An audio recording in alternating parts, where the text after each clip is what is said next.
back everyone, and it's time to go balls. Today we'll be covering Yuno's new magic from his second grimoire. Oh my god! Oh my god! Fire! Oh my god! Okay, it's happening. Everybody stay calm. What's the procedure, everyone? What's the procedure? Stay calm! Move out! Okay, procedure. Everybody calm down!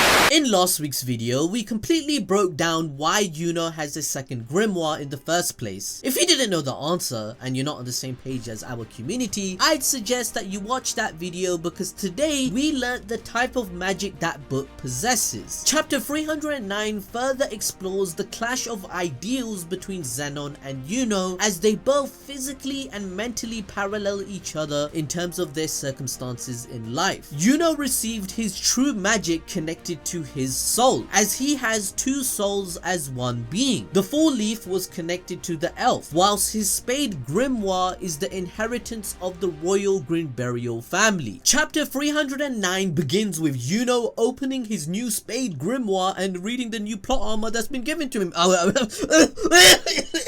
I meant new spells! New spells! Oh my god. Yuno fans, please don't kill me! He's out of line, but he's right.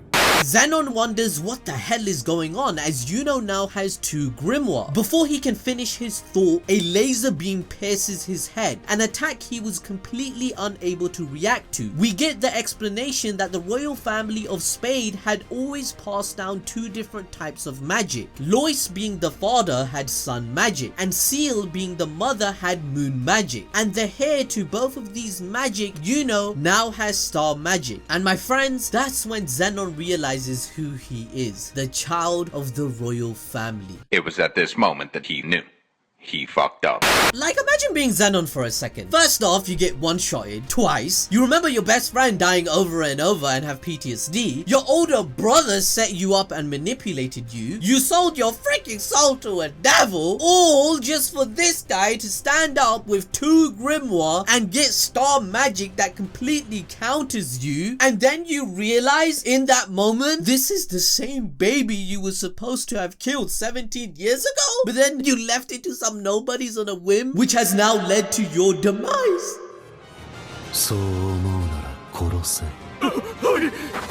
Everything is just coming crashing down at Zenon all at once at the worst time possible. Now it's not Yuno's worst day of his life, it's Zenon's, bitch.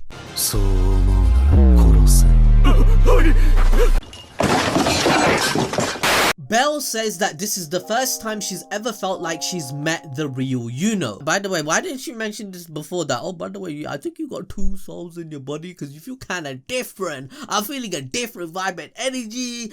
I like you. Belle likes Yuno. Let's talk about that for a second, should we? Should we talk about...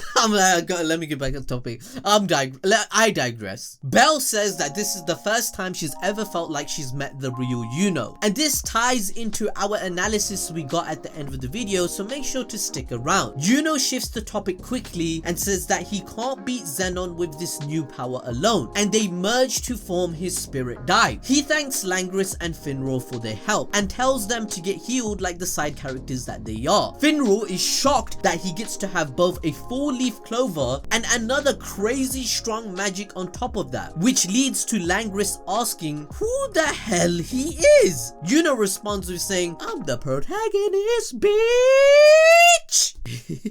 Okay, maybe he didn't say that, but instead he says that he's the vice captain of the Golden Dawn, but I just happen to be Wizard King level at 17 years old and I'm stronger than our entire squad combined. It's only a little bit. The power creep in this arc is absolutely insane. Yuno then says, "I've got this," as several bone whips are being hurled at him. However, he forms a shield with a spell called Quartile Skunkdom, which actually means shield in Latin, but it's also an actual constellation of stars that form a diamond shape, resembling a skunkdom shield the ancient Greek Romans used. This clearly inspired Tabata with the function of this new spell. Zenon then thinks that Yuno still won't be able to escape his absolute space. However, another new spell called Conjunction is introduced, which allows Yuno to teleport instantly between his stars. Conjunction is an alignment of two planets or other celestial objects so that they appear to be in the same or nearly the same place in the sky. This obviously has inspired Tabata for this spell, and it's absolutely busted, like godly broken. It's essentially Minato's Thunder Flying Rajin Jutsu, or even instant transmission between the stars Yuno places in a battle. It's even faster than Asta's Devil Union mode, because if we do basic power scaling here, the only downside that Asta pointed out in his fight against Nama and Lilith was his lack of speed in comparison to catch up to them. But Yuno seems to have superior speed, as he's facing Zenon, who equals their power level, but Zenon, he's being blitzed quite easily. Yuno and Asta once again have definitely caught up to each other in terms of power scaling. Yuno is still a candidate to become stronger than Asta, as I'd say at this point of the story they're equal. Yuno even describes this spell as instant movement, and then within an instant, by the way, he casts another spell called Cortile Hasta. Hasta means spare in Latin. They were carried by early Roman legionnaires, but it's also one of the 28 nakshatra's in Hindu astrology. Bhaijan, maaf karo, mujhe maaf karo, galti se hoya, maybe maine mispronounced ki, sorry.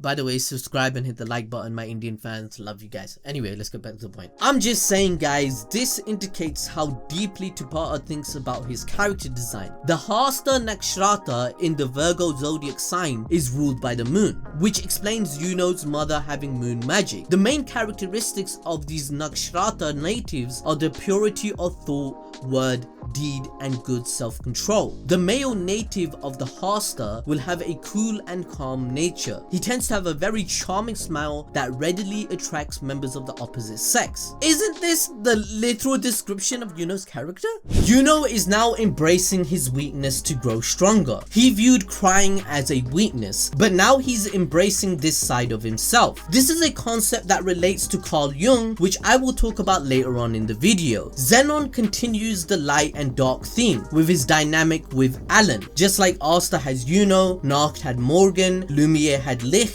and so on. Every single one of these dynamics is that one or the other is always influenced by a devil in a bad way. This relates to the story of Faust, which showed God's most beloved can fall to corruption at the hand of a devil. Deep down, Zenon still has his original good intentions, as he gives away his soul as long as the Spade Nation can continue to exist. At the end, he still wants to fulfill his desire to protect the citizens of the kingdom like he once had with his friend Alan. Yuno breaking out of his emotional shell is paralleled by Zenon hiding in his shell behind the power of devil to dissociate himself with what it means to be a human. The themes of this arc can be simplified as an exploration of human nature, with the addition of typical theological devils to fuel the strife between humans against humans. The first time we see this theme at play is against Asta vs Dante, where Dante represents the idea of the shadow. This idea, created by the grandfather of psychology, Carl Jung, is basically the idea of our unconscious mind, and is composed of repressed ideas, weakness and desires, instincts and shortcomings. With Dante's ideology being to embrace his unconscious nature, to conquer his shadow, to achieve the true form of humanity, we know that Tabata is inspired by Carl Jung, and this is because of two reasons. First being that in his devil form, he gets the mark for the quaternity. The second is the belief that Jung described that a triad is never complete, and that it is only fulfilled once it becomes a quartet. And this arc shows a ridiculous amount of consistency regarding this. First, we have Asta's fourth sword, the reveal of Yuno unlocking 4 Wind Animoy weapons, Nacht's 4 devils, the 4th Socrates sibling, and so on. If you guys want a more in-depth breakdown of the inspirations that Tabata used, check this video out made by Buzzard, as it was a great eye-opener to a pattern we had all been previously missing before. Yuno and Zenon both are embracing different parts of their shadows. Now remember, shadows aren't just your malicious feelings, but also your weaknesses. Accepting human weakness is what can make you stronger. We have this consistency in all three of the Light Triad. Asta wants to stay human by controlling his feelings and embracing Liebe's objective as a brother. He'd rather take a harder path with his deal with the devil rather than oppressing him. Noelle embraced her love for the first time and had her burdens lifted from her. In chapter 300, Noelle gives her monologue about why humans cannot give up and how human weakness is what fuels them to keep trying, because humans have no choice but to accept whatever comes their way. And now we have Yuno that lost everything but can finally become who he truly wants to be, the Wizard King and the salvation of the people in Spade, by embracing what truly makes humans human. Yuno for all this time has been bottling up his emotions, as he hasn't shown anyone his true self since childhood. All this time he had regarded crying as a sign of weakness, so when he finally confronted his shadow, he grew stronger from his weakness. Anyways, Yuno shoots off Zenon's shoulder and he says that he doesn't regret the choices he has made, and he'll prove it by defeating him. And this is when Zenon loses all kinds of composure and thinks about how much he wants to crush Yuno. And I don't blame him. This is obviously the worst day of his life. I am having a very bad day. I am in no mood.